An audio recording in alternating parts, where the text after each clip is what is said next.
네, 2020년 12월 22일 이정훈입니다. 오늘의 제목은 사법부 독립 주장해놓고 배짱이 부족했나? 무슨 얘기인지 아시겠죠? 윤석열 정직 사건에 대한 신문이 빨리 끝난 것에 대한 문제를 거론합니다. 재판부는 성명 요구하며 심리를 끝내버렸습니다. 24일 속행을 하게 되면 결정문은 일주일이 지나서 다음 주 월요일이나 나올 수 있다. 그리고 오늘 청와대에서 오부 요인을 초청한 간담회가 있었죠. 그것이 부담됐기 때문에 재판부가 미룬 거 아니냐 이런 판단을 좀 하고 있습니다. 거기에 대해서 하나씩 말씀을 드리겠습니다.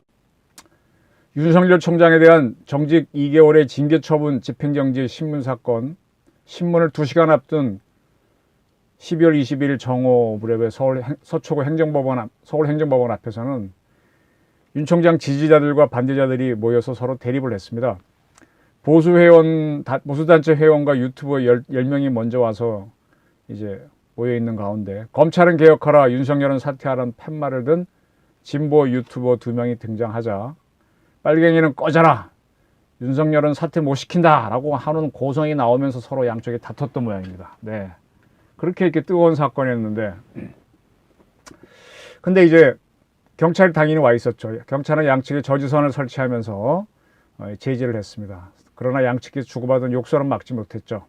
하지만 10인 이상 집회를 금지하고 있습니다. 내일부터인가 모레부터인가는 5인 이상 만나는 것도 안 되죠. 때문에 뭐 더 이상의 어떤 충돌은 없었습니다. 그렇게 이제 밖에서는 열띠게 대립이 있었는데, 싱겁게도 이 신문은 2시간 15분 만에 끝나버렸습니다. 재판부가 들어오고 양측에 서로 신원 확인하고 그 다음에 뭐 어쩌고 하다 보면 실질적인 신문은 얼마 한 개가 또 없는 거죠.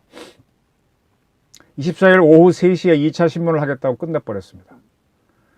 그런데 이제 법무부 측의 변호인이었던 이혁홍 변호사는 이제 이 신문이 끝난 다음에 기자들 앞에서 처분의 절차적 실체적 결함, 처분의 권한과 심판 대상 등 많은 질문이 있었다. 그리고 이 부분이 중요합니다. 재판장도 이 사건이 사실상 본안 재판과 다름없는 것이어서 간략하게 진행하기 어렵다는 취지의 말을 했다. 간략하게 진행하기 어렵다는 취지의 말을 했다. 이렇게 전했습니다. 네, 좋습니다. 이제 이렇게 신문이 있었던 날 오후에 있었는데, 오전에는 문재인 대통령이 김명수 대법원장 등 5부 요인을 청와대로 초청해서 국난 극복을 위한 간담회를 가졌습니다. 이 간담회에서 문 대통령은 이제 코로나 백신이 굉장히 문제죠. 제가 어제 백신 정치학을 말씀드렸는데 이렇게 얘기했습니다. 우리도 특별히 늦지 않게 국민들께 백신 접종을 할 수 있을 것이라고 그렇게 믿고 있고 또 준비를 하고 있습니다. 잘하고 있습니다. 그다음에 거시경제 지표에 대해서는 한국이 올해 성장률이 OECD 37개 회원국 중 1위를 기록하고 있다. 이렇게 희망찬 얘기도 했고요. 다만 소상공인 자영업자들이 휴유증은 오래 갈 것으로 예상된다면서 취약계층의 삶과 고용을 회복시켜 나가는데 총력을 기울이겠다, 이런 얘기를 하셨습니다. 이에 대해 김명수 대법원장은 예상치 못한 어려움이 생기게 되면 사회 취약계층이라든지 좀 소외된 관심이 덜 가는 계층의 사람들이 훨씬 더 피해를 입는 것 같습니다 라고 얘기를 했고요. 그렇게 해서 이제 간담회는 끝났습니다. 대통령이 이렇게 오부 요인을 청와대로 초청해 백신 확보를 강조한 날 서울행정법원이 심리를 끝냈으면 어떻게 됐을까요? 당연히 문 대통령의 발언과 오부 요인 초청 행사는 가려지죠. 관심은 당연히 서울행정법원이 어떤 결정을 내릴까로 쏠리게 되죠. 그렇게 된다면 청와대 행사에 가셨던 김명수 대법원장은 조금 대통령한테 미안하고 체면이 깎이는 건 아니었을까요? 제가 여러 법조인들을 얘기를 들어보니까 윤 총장 집행정지 신청 사건은 결코 복잡한 사건이 아닙니다. 이 정도는 판사들이라면 누구나 다 쉽게 판단할 수 있는 거랍니다. 그리고 긴급한 안건이기 때문에 빨리 결정을 해야 되는 그런 성격도 갖고 있습니다. 그러나 그래도 양측의 얘기는 들어봐야 되는데, 그런 진실을 서로 주장을 들어보려면 너댓 시간 서로 주장을 들어줘야 되는데 2시간 15분 만에 끝냈어요. 그것도 서로 신분 확인하고 뭐하고 나면 상당 시간이 흘러갈 텐데. 충분히 신문하지 않고 신문을 끝낸 거는 양측 변호인의 요구가 아니라 재판부의 결정이었습니다. 이거는 제가 여러 루트로 취재를 했습니다. 그리고 24일 2차 신문을 하겠다고 한 것도 재판부의 결정이었습니다. 왜 재판부가 이런 결정을 했는지 거기서는 제가 취재를 못합니다. 그리고 이 부분을 제가 처음으로 좀 말씀드리는데, 재판부는 자신들이 궁금한 자료를 달라면서 양쪽에 성명을 요구했습니다. 성명은 어떤 설명을 해달라는, 풀석자에다 밝을 명자인데 성명 자료를 만들어 달라고 하면서 24일 날 속행을 하겠다고 한 겁니다. 네. 바로 이 성명 요구는 의도적일 수 있어요. 바로 양측 변호인이 다 왔으니까 바로 물어봐도 됩니다, 재판부가. 근데 물어보지 않고 자료로, 성명 자료로 만들어 달라고 한 것에 이게 이상하다, 이게 밖으로 알려지니까 이제 좀 재판이 좀 이상하게 갔네 라고 하는 법조인들이 제법 있습니다. 때문에 지난번 12월 1일인가요?